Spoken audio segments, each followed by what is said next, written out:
Bonjour, ici Astérion pour une nouvelle vidéo. Depuis la démocratisation des jeux vidéo dans les années 80, grâce notamment à la Famicom sortie au Japon en 1983, une quantité astronomique de jeux vidéo sont sortis, que ce soit en boîte ou en dématériel. Des dizaines de milliers de jeux, si ce n'est pas une centaine de milliers, ont débarqué sur nos consoles, nos PC, nos smartphones. Difficile de donner un chiffre exact, mais d'après un article de jeuxvideo.com, rien que sur Steam, on compte plus de 28 000 jeux. En plus, il s'agit d'un chiffre datant de début 2019.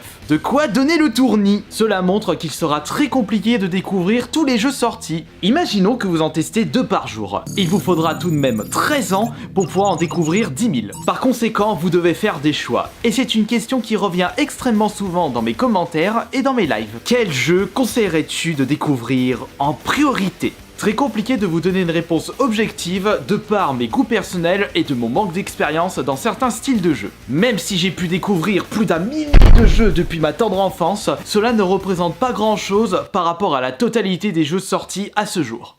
À travers cette vidéo, je vous répondrai à cette question en vous citant 10 jeux aux genres différents. Même avec ce procédé, je ne pourrais pas faire le tour de la question, sachant qu'il existe beaucoup plus de genres de jeux. Mais si je remarque que cette vidéo vous plaît à travers vos commentaires et vos likes, je pourrais vous proposer un deuxième épisode en me basant sur d'autres styles de jeux. Alors, rétro gaming ou next gen, Nintendo ou Sega, Sony ou Xbox, PC ou console, voici 10 jeux à tester au moins une fois dans votre vie.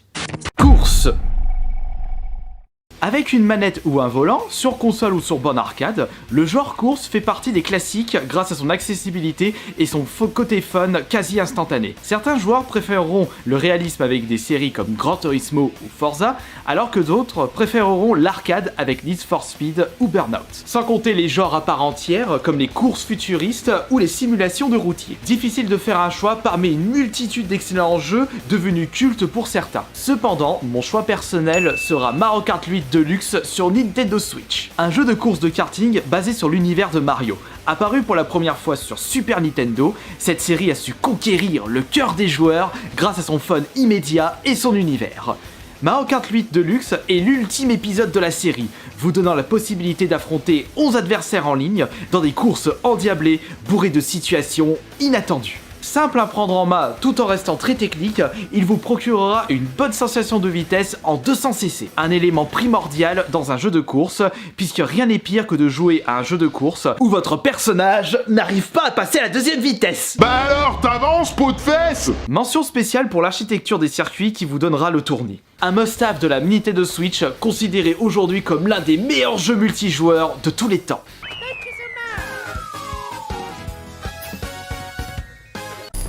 Combat. On aime tous la bagarre, les coups, le sang, la décapitation.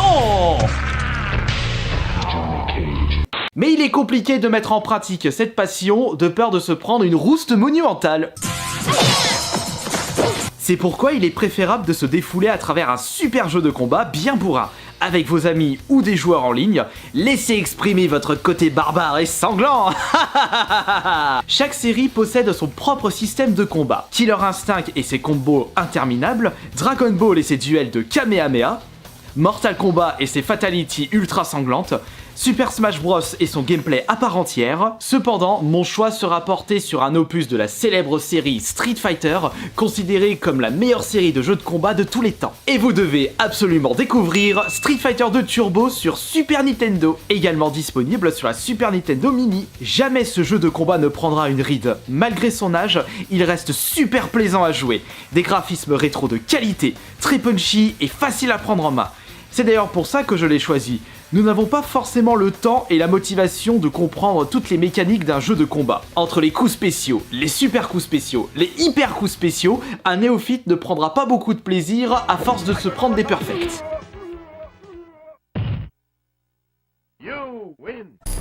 Plateforme.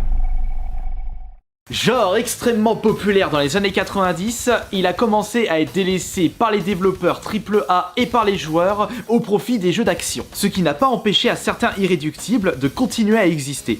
Mario Bros pour Nintendo ou Ratchet & Clank pour Sony. Cependant, c'est la totale effervescence du côté des indés qui n'hésitent pas à utiliser ce style pour leur création vidéoludique aux caractéristiques rétro. Il m'a été difficile de faire un choix. tellement la liste est longue. Finalement, je choisis comme jeu de plateforme à faire en priorité la compilation Crash Bandicoot N. Trilogy. Les originaux étaient sortis sur PS1, ça ne rajeunit pas tout ça. Déjà que leur qualité de l'époque était exceptionnelle, pouvoir y rejouer avec des graphismes remis au goût du jour ne peut être que jouissif. Doté d'une maniabilité améliorée, vous pourrez dire au revoir à tous ces moments de rage passés sur le premier, tellement la maniabilité de la version PS1 était complexe. Et que dire de son rapport qualité-prix en proposant les 3 jeux de l'époque pour le prix d'un. Pas besoin d'armes à feu, de gadgets plus ou moins inutiles et de commandes complexes pour s'amuser dans un jeu vidéo. Et Crash Bandicoot N. Trilogy le prouve haut la main. Action.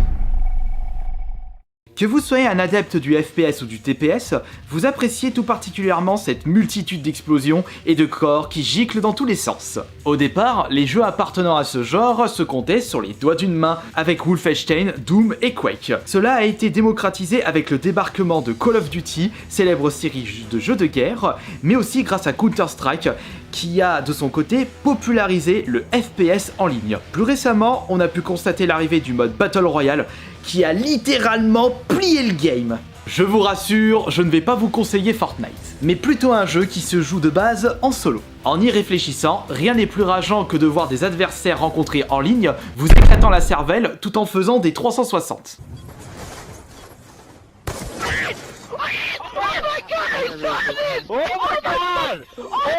C'est bon là, on est dans un jeu de tir, pas dans un jeu de skate. C'est pour ça que je ne peux que vous conseiller, pour ce style de jeu, Doom sur PS4 et Xbox One. Ça, quel plaisir de démonter les trous de balles des démons à coups de chevrotine. Dans un univers futuriste en fer, rien ne sera plus jouissif que de charcuter à tour de bras vos ennemis sous une bande-son entraînante. Beaucoup de jeux ont tendance à oublier que la bande-son est très importante. Encore plus dans un FPS, afin de le rendre encore plus dynamique. Il faut en mettre plein la vue et plein les oreilles, et Doom l'a parfaitement compris. Survival Horror.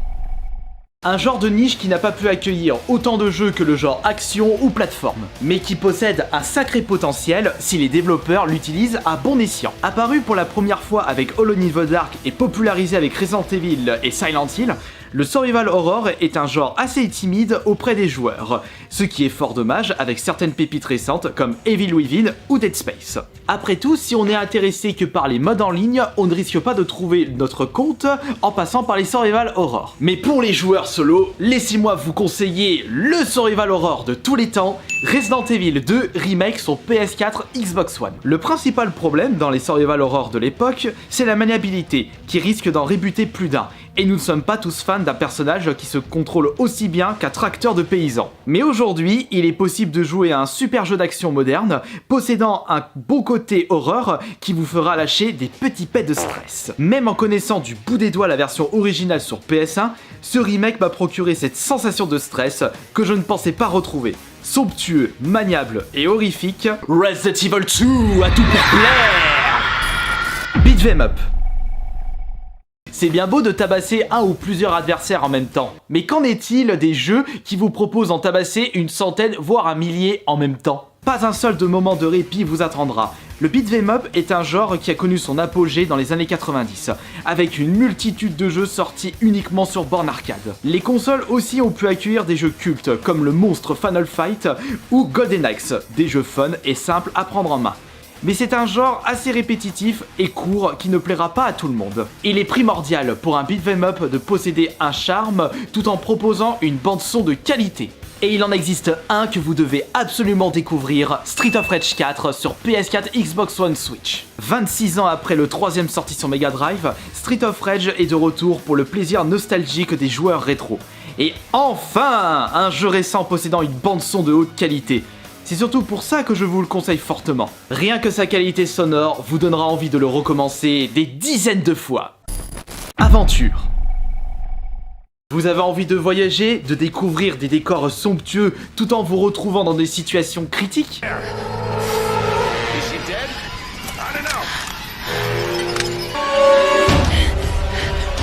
J'ai vu la moyenne d'âge des gens. Le genre aventure est fait pour vous. Que ce soit fantastique avec Zelda ou réaliste avec Uncharted, emportez-vous dans de lointains horizons avec ce style de jeu. Et je ne peux que vous conseiller Tomb Raider Anniversary. Figure emblématique du monde des jeux vidéo, on ne peut qu'apprécier la belle Lara Croft. Ce choix personnel est dû au fait que j'ai pu découvrir cette série avec le premier opus sorti sur PC et sur PS1, et j'ai été de nouveau conquis avec ce remake de haute qualité. Une meilleure maniabilité, mais surtout des décors exceptionnels. Également, contrairement à certains autres jeux d'aventure, Tomb Raider Anniversary n'est pas truffé de scènes d'action, en plus de ne pas être dirigiste. Et c'est un comble de jouer à un jeu qui se dit aventure alors qu'il vous tient par la main. RPG. Le genre jeu de rôle regroupe plusieurs styles. Le JRPG avec les Final Fantasy, MMORPG avec World of Warcraft, RPG tactique avec Disgaea. Mon expérience personnelle ne me permet pas de vous conseiller un jeu appartenant à ces sous-genres. Cependant, il ne faut pas mettre de côté un genre de RPG assez récent, l'action RPG, regroupant des séries célèbres comme les Dark Souls ou Fallout à partir du 3. C'est pourquoi je vous conseille un action RPG qui vous transportera dans un monde féerique, j'ai nommé The Elder Scrolls V Skyrim. Il y a tellement de choses à faire, de lieux à farfouiller, que vous ne verrez même pas le temps passer. Surtout qu'en plus, vous aurez toujours une petite récompense à la clé. Si ce n'est pas un objet assez puissant pour votre personnage, vous accumulerez assez de points d'expérience pour pouvoir améliorer celui-ci. Et c'est ce principe que j'apprécie tout particulièrement dans un RPG. Plus vous combattez, plus vous fouillez, plus votre personnage deviendra puissant, sans compter les innombrables quêtes secondaires, en plus des dialogues avec les PNJ du jeu. On a l'impression que Skyrim est infini. Sport. Évidemment, le premier jeu de sport qui vous vient à l'esprit est FIFA. Mais il n'y a pas que le foot dans la vie. De plus, dans le monde des jeux vidéo, on peut différencier deux types de jeux de sport. Les jeux réalistes comme les FIFA ou Jeux olympiques, les jeux loufoques comme Mario Smash Football. Personnellement, j'ai toujours privilégié les jeux de sport loufoques où il est possible de faire des actions impossibles à faire dans la vraie vie. La série des Tony Hawk est réputée pour ça. Mais ce n'est pas un jeu de skate que je vais vous conseiller, mais plutôt un jeu de snowboard, le plus barré de tous, SSX sur 360 et PS3. Il est possible pour vous de faire des 3600 degrés tout en étant poursuivi par une avalanche mortelle. Vous vous retrouverez dans des situations dramatiques où seule votre dextérité vous sauvera. Moi qui pensais qu'il était compliqué de faire plus loufoque que SSX Tricky, je m'étais trompé. Puzzle.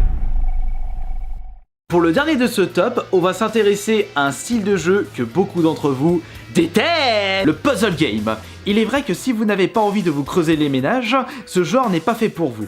Pourtant, il n'y a pas besoin d'avoir un QI surdimensionné pour prendre du plaisir à un jeu de puzzle. Il existe un jeu si populaire qu'il serait dommage de passer à côté. Non, je ne parle pas de Candy Crush. Au diable cette application! Vous n'avez pas besoin de dépenser plus d'une centaine d'euros par mois pour prendre du plaisir dans un puzzle game. Il suffit de penser à Tetris. Disponible sur un nombre incalculable de consoles différentes, ce jeu a bercé plusieurs générations de joueurs avec son concept simple et efficace en même temps.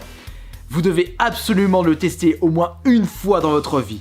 Et si la sauce ne prend pas, c'est que le genre puzzle game n'est pas fait pour vous. J'espère que ce top vous aura plu. Si tel est le cas, n'hésitez pas à lâcher votre like sur cette vidéo et de vous abonner à cette chaîne YouTube. Et si je vois que vous êtes beaucoup à lâcher le like sur cette vidéo, je vous proposerai un deuxième épisode en me basant sur l'open world, le hack and slash, les shoot 'em up, des styles qui n'ont pas été cités sur ce premier épisode. Merci beaucoup d'avoir été présent si vous êtes encore là. C'était Astarion le Bon.